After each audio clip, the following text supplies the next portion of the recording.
Welcome back, folks. It's Friday, January 22nd, 2026. It was 25 years ago today when an underground explosion at Jim Walters Resources Mine Number 5 in Brookwood caused a cave-in and killed 13 coal miners. Today's also National Handwriting Day. Now, it's been widely reported that back in the 70s, the Writing Instrument Manufacturers Association settled on this date because it's also the birthday of ostentatious Declaration of Independence signer John Hancock. In an era of dandy fashion, Hancock let his dandiness fully influence his autograph. Today, the report will include some weather, the school bus driver shortage, an election deadline, and what they're doing with the dirt that they dredge out of the Port of Mobile Channel. I'm Mike Morgan, and we're down in Alabama.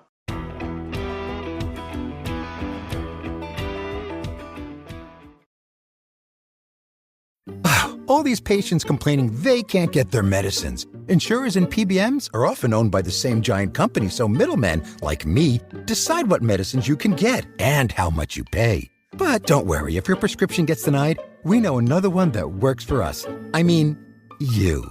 Washington should stop PBMs and insurers from driving up drug costs. Learn more at phrma.org/insurer costs. Paid for by Pharma.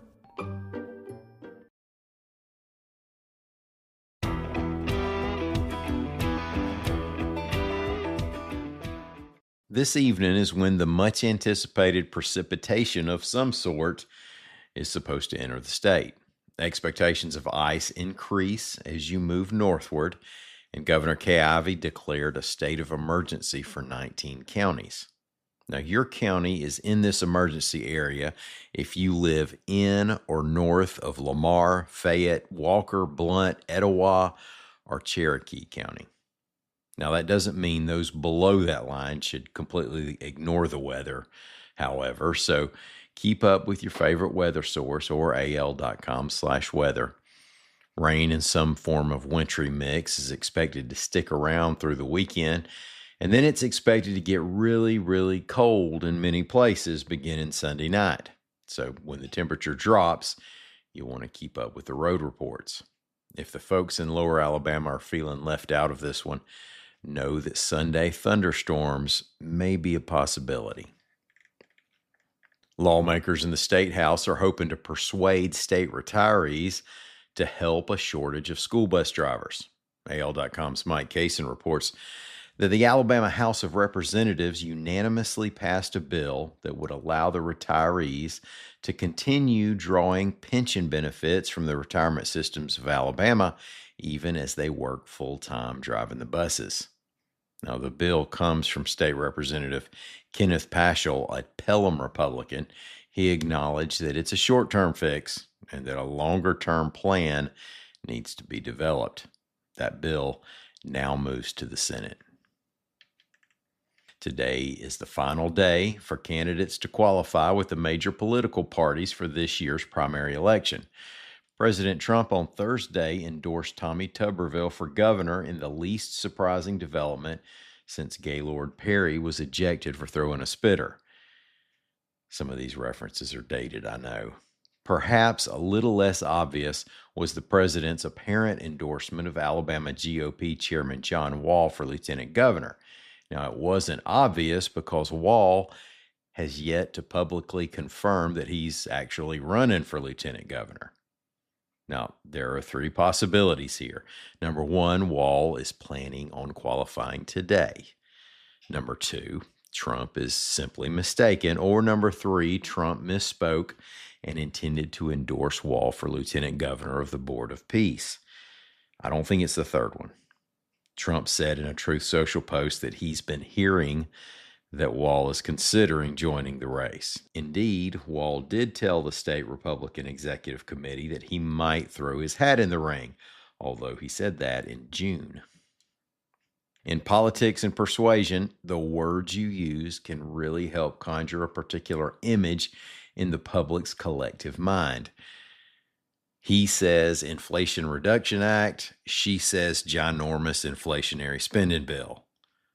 And the two sides on abortion are pro-life and pro-choice. Now, who exactly is anti-life and anti-choice? Well, with that in mind, the U.S. Army Corps of Engineers is pushing back on criticism over where it's leaving the product of its Port of Mobile dredging, reports AL.com's Margaret Cates. This dredged sediment is going back into the bay, and that's work that's sometimes called mud dumping, which just sounds nasty. But are the results nasty or not? In 2024, Mobile Baykeeper filed a notice of intent to sue the Corps. Baykeeper's concern at the time was the effects on the endangered Gulf sturgeon. Some environmental advocacy folks say the sediment placement causes water cloudiness and could be contributing to reduced seagrass and oyster populations. Now, there's a bill in the Alabama House of Representatives that would stem the practice. Federal law requires the Corps to use 70% of dredged sediment for, quote, beneficial use.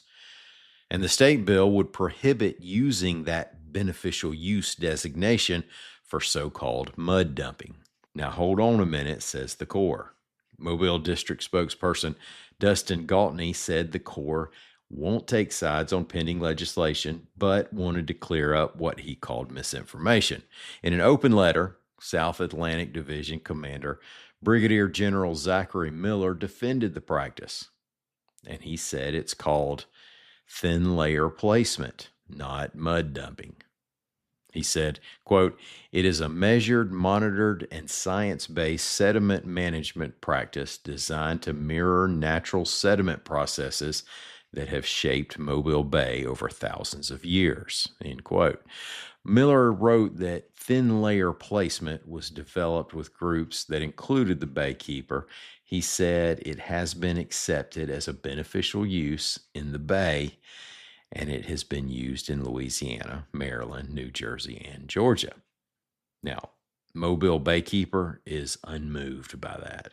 Said Executive Director William Strickland, quote, "The fact that the Mobile District of the Corps cannot understand the distinction between thin layer placement as disposal in open water versus using it for restoration is a prime example of why our elected officials must intervene. In-bay disposal is banned in all the states they mentioned," end quote. Hey, and just like that, we're going to call it a week. Y'all stay warm this weekend. Be careful out there on the roads. We're going to see you back here Monday morning for sure with another report. Until then, y'all come by and see what we're doing anytime you want to on the internet at al.com.